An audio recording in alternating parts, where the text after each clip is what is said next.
Les bases de l'enregistreur Sony PCM D50.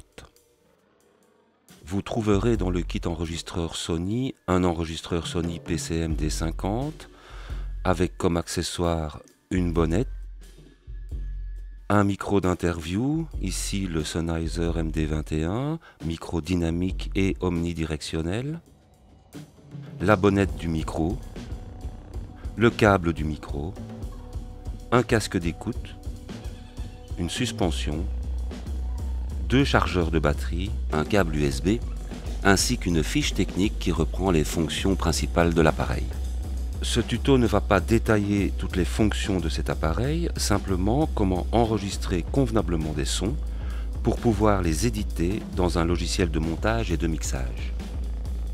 Avant d'enregistrer, vérifiez que le format d'enregistrement soit bon. Appuyez une seconde sur le bouton Menu. Grâce aux flèches d'avance et de recul rapide, allez chercher la fonction Rec Mode et faites Enter. Choisissez le format 48 kHz, 24 bits. Faites Enter.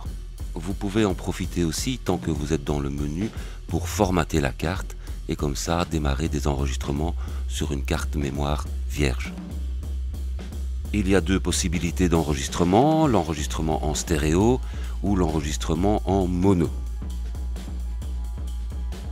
Pour l'enregistrement en stéréo, il suffit d'appuyer sur le bouton REC pour armer, c'est-à-dire préparer l'enregistrement.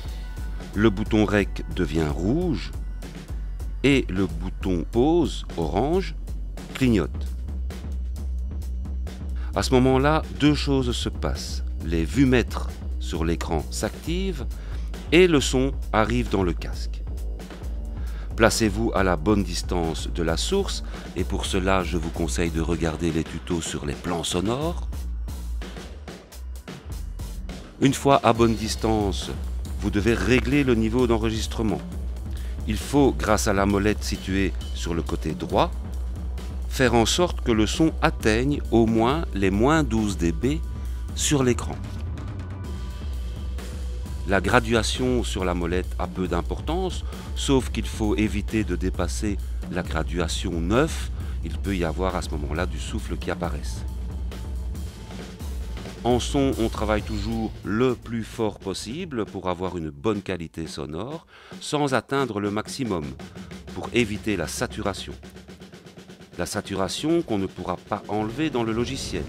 Un son saturé ne peut pas être utilisé. Une fois le réglage fait, vous lancez l'enregistrement en appuyant sur pause ou play. Le bouton pause ne clignote plus, l'enregistrement a commencé. Évitez de toucher au niveau d'enregistrement pendant la prise, ou alors tout doucement et avec une faible amplitude. On appelle ça une modulation d'enregistrement. Pour arrêter l'enregistrement, il vous suffit d'appuyer soit sur pause, soit sur stop. Si vous appuyez sur pause et que vous relancez un enregistrement, ce sera le même fichier qui continuera. Si vous faites stop et que vous recommencez un enregistrement, ce sera un nouveau fichier. Pour une prise de son en mono, branchez le micro d'interview. Cela coupe automatiquement le fonctionnement des micros stéréo. Pour l'enregistrement, respectez la même procédure que la prise de son en stéréo. Quelques remarques. Placez toujours la bonnette sur les micros stéréo et mono, particulièrement sur les micros stéréo qui sont très sensibles au vent et au mouvement de déplacement de l'appareil. Pour un enregistrement stéréo, placez le Sony sur sa suspension pour éviter les bruits de manipulation. Le Sony PCM D50 ne fournit pas d'alimentation fantôme 48 volts. Il ne peut alimenter un micro Rode NTG2 pour une prise de son avec une prise de vue. À l'arrière de l'appareil, ici en 1, vous avez un limiteur. En général, on ne le met pas en fonction, mais si vous prenez des sons dans un environnement bruyant, tel une manifestation avec des explosions de pétards, des cris, des tambours, cela vous empêchera de saturer. En numéro 2, vous avez un petit filtre qui coupe les extrêmes basses. Vous n'êtes pas obligé de le mettre puisqu'on peut le mettre en fonction dans le logiciel de montage. Pour récupérer vos fichiers, il suffit de brancher l'appareil en USB sur votre ordinateur, d'allumer le Sony et comme avec une clé USB, il suffit de copier-coller les fichiers.